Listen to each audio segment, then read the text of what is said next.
Bonjour à tous.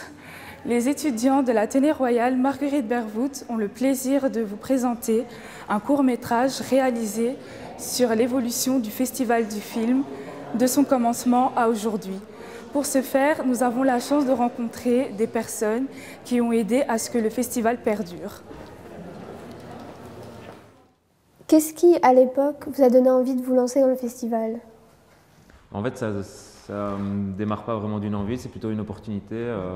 C'est une amie en fait, à l'université qui m'a dit je vais participer au festival du film d'amour de Mons, film d'amour de Mons à l'époque, maintenant juste festival du film international de Mons, attention. Et donc voilà, elle m'a proposé de se lancer dans l'aventure avec elle et j'ai accepté depuis, voilà, j'y suis depuis 9 ans. Pourquoi être resté aussi longtemps au festival? En fait, on nous a forcés à participer.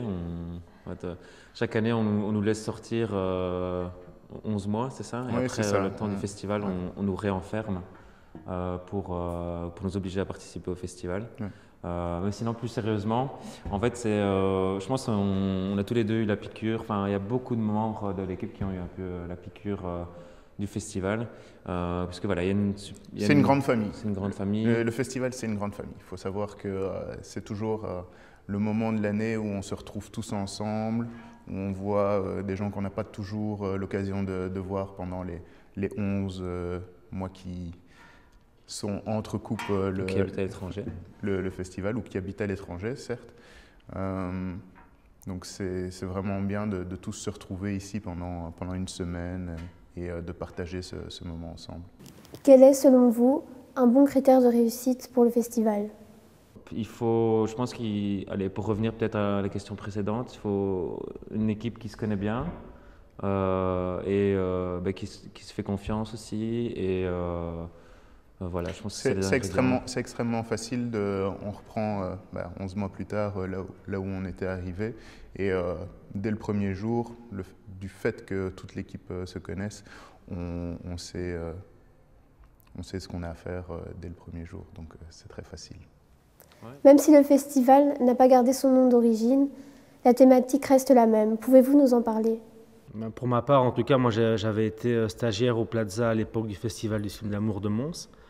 Et je dois dire que le Festival du film de Mons me convient davantage. C'est bien d'ouvrir les genres et de ne pas se cantonner à un genre spécifique comme le Festival du film d'amour. Et je pense que l'équipe est jeune, il y a des gens plus anciens qui sont là, et maintenant une équipe de jeunes, donc je pense qu'on peut faire de belles choses à l'avenir. Qu'est-ce qui vous a poussé à vous lancer dans l'aventure du festival? Je pense qu'avant tout, c'est l'amitié et c'est la vision commune que j'ai avec Max du cinéma. C'est le fait aussi que je sois à mes heures perdues comédien et que j'aime écrire. Et je pense que ça me permettait de rencontrer du monde dans le milieu du cinéma et de pouvoir développer des projets artistiques et des collaborations.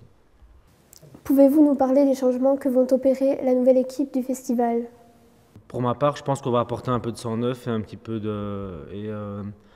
une nouvelle vision des choses au festival. Ça peut être que positif de toute façon, et puis on est toujours en work in progress, donc il y a sûrement des choses à améliorer. On n'est pas parfait, mais l'humain n'est pas parfait par définition, donc voilà. Pouvez-vous nous expliquer la collaboration entre le festival et le cinéma Plaza Art?